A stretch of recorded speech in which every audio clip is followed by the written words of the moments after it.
International lab facility. Student-led startups. Great academic exposure. KL. Deemed to be university. Peddapalli parliament ప్రధాన అభ్యర్థుల ప్రకటన తర్వాత ఇటు బీఆర్ఎస్ పార్టీ ఇప్పటికే ప్రచారం మొదలుపెట్టింది. మార్నింగ్ అవర్స్లో మార్నింగ్ వాక్తో పాటు రకరకాల వినూతన ప్రచారం చేసే ప్రయత్నం చేస్తున్నారు బీఆర్ఎస్ అభ్యర్థి కొప్పులీశ్వర్. మనతో పాటు బీఆర్ఎస్ అభ్యర్థి కొప్పులీశ్వర్ ఉన్నాడు. ఒకసారి సార్తో మాట్లాడిద్దాం. సార్ ఎట్లుంది సార్ రెస్పాన్స్ ఎట్లుంది, ఏంటి పరిస్థితి? రెస్పాన్స్ చాలా బాగుందండి. ఎందుకంటే ఇదంతా కూడా సింగరేణి కార్మిక ప్రాంతంతో పాటు గ్రామీణ ప్రాంతం కూడా ఉంటుంది కాబట్టి గత ప్రభుత్వంలో కేసీఆర్ గారు ఇటు సింగరేణి కార్మికులకు కావచ్చు, లేదంటే గ్రామాల్లో ఉన్నటువంటి రైతులకు కావచ్చు, వివిధ వర్గాలకు కావచ్చు అనేక సంక్షేమ కార్యక్రమాలు అందించినటువంటి పరిస్థితి ఉంది కాబట్టి ప్రజలు చాలా గొప్పగా రిసీవ్ చేసుకుంటున్నారు. ఖచ్చితంగా పెద్దపల్లి పార్లమెంటు పరిధిలో ప్రజల యొక్క అనుకూలమైనటువంటి పరిస్థితి వాతావరణం ఇప్పటి వరకు అయితే కనబడుతూ ఉంది.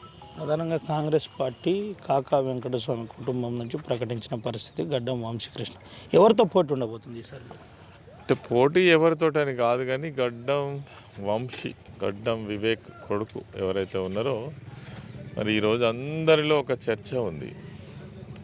50 సంవత్సరాల నుంచి ఒకే కుటుంబం ఈ పెద్దపల్లి నియోజకవర్గంలో ఉన్నటువంటి ఈ రిజర్వేషన్ అనుభవించడంతో పాటు సరే ఆ కుటుంబంలో ఒక్కరు రిజర్వేషన్ అనుభవిస్తే వేరు, ఒకే కుటుంబంలో తాత దగ్గర నుంచి తండ్రి దగ్గర నుంచి పెద్దనాన్న దగ్గర నుంచి ఇలా మనమడి దగ్గర దాకా రిజర్వేషన్ వర్తిస్తుంది.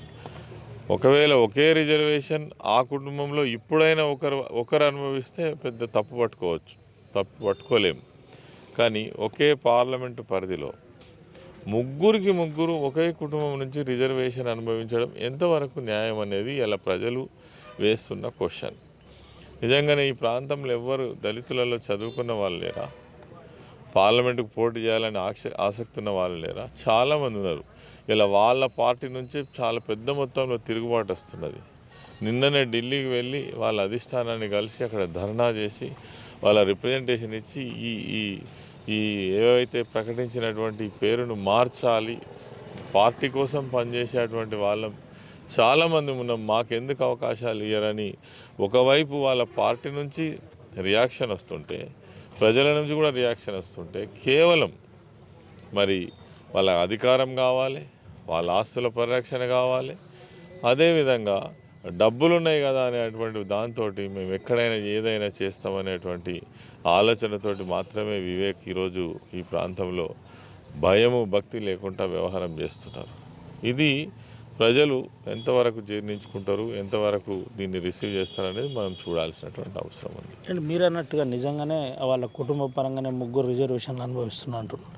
ఎట్లుంది పెద్దపల్లి పార్లమెంట్ పరిధిలో రెస్పాన్స్ ఎట్లుంది? అంటే మీకేమన్నా అనుకూలంగా ఈసారి మీ పార్టీకి ఏమన్నా గెలిపించే అవకాశం ఉందా లేదా? అసలు ఎట్లుంది? అంటే మీకు ఇన్పుట్స్ ఎట్లా వస్తున్నాయి? మీరు సర్వేలు ఇప్పటికే చేయించుకొని తప్పకుండా మాకు వచ్చేటువంటి ఇన్ఫర్మేషన్ ప్రకారం మాత్రం ప్రజలు చాలా అనుకూలమైనటువంటి వాతావరణం. ఇంకొకటి ఏంటంటే నేను ఈ పార్లమెంటు పరిధిలో 2 నియోజకవర్గాలలో ఇదివరకు చాలాసార్లు ఎమ్మెల్యేగా పనిచేసిన అనుభవం ఉంది, మంత్రిగా పనిచేసిన అనుభవం ఉంది.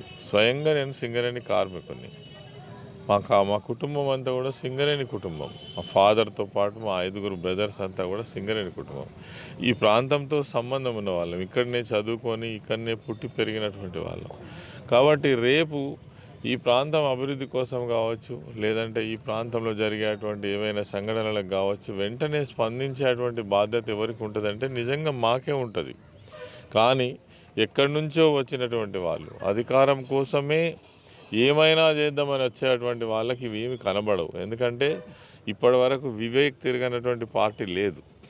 బీఆర్ఎస్లో ఉన్నాడు, బీజేపీకి పోయిండు, మళ్ళీ కాంగ్రెస్కి పోయిండు. అంటే ఒక్కొక్క పార్టీ 2 సార్లు 12 సార్లు పార్టీలు మారినటువంటి చరిత్ర. ఎందుకోసం వీళ్ళు పార్టీలు మారుతారు అంటే అధికారమే వాళ్ళ లక్ష్యం.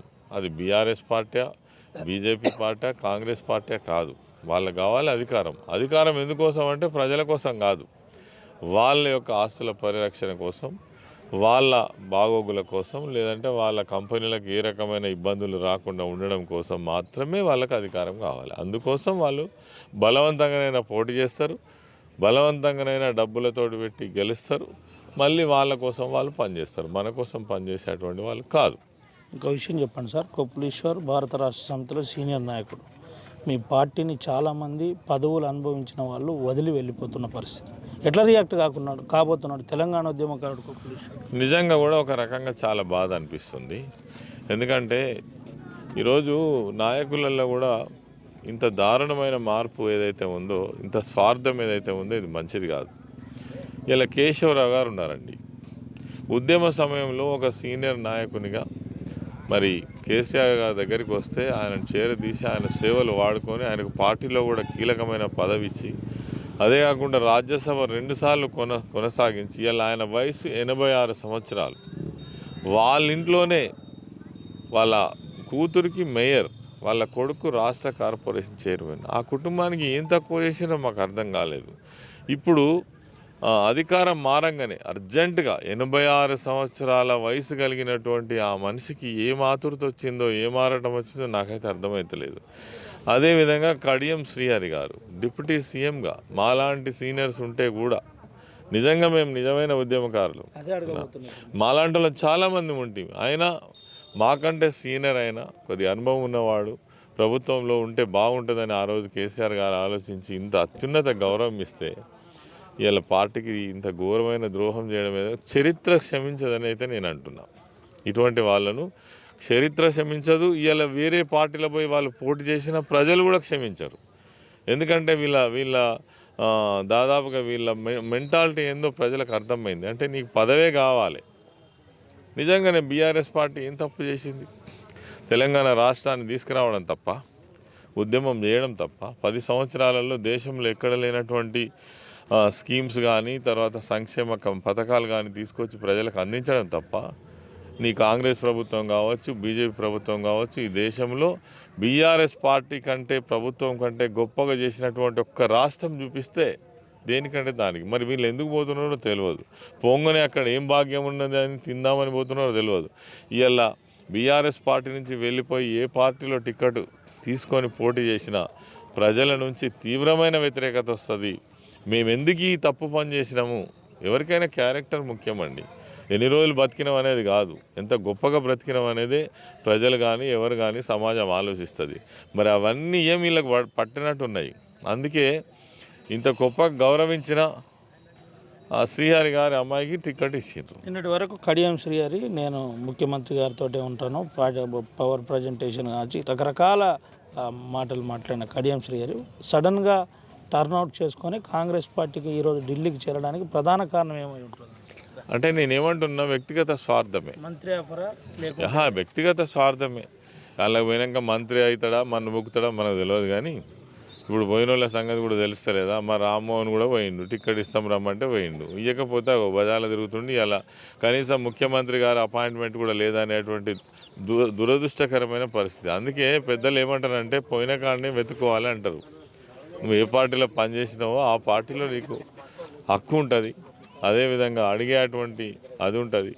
కానీ వీళ్ళు ఎందుకు పోతున్నారో, ఎక్కడికి పోతున్నారో వీళ్ళని చూస్తే మాత్రం నేను అనుకుంటున్నా ప్రజలు పిచ్చోళ్ళ లెక్కనే చూస్తారు, వీళ్ళని గొప్ప వాళ్ళ లెక్క చూడరు. వీళ్ళకి తప్పకుండా ఈ ఎన్నికలలో తగిన మూల్యం కూడా చెల్లిస్తారు వీళ్ళు. సోషల్ మీడియాలో ప్రధానంగా వరంగల్ ఎంపీ అభ్యర్థిగా వెంటనే బాల్క సుమన్ను ప్రకటించాలి ఉద్యమకారుడు కాబట్టి, ఒక సీనియర్ నాయకుడు, తెలంగాణ ఉద్యమకారుడు కొప్పులీశ్వర్ ఏం చెప్పబోతున్నాడు?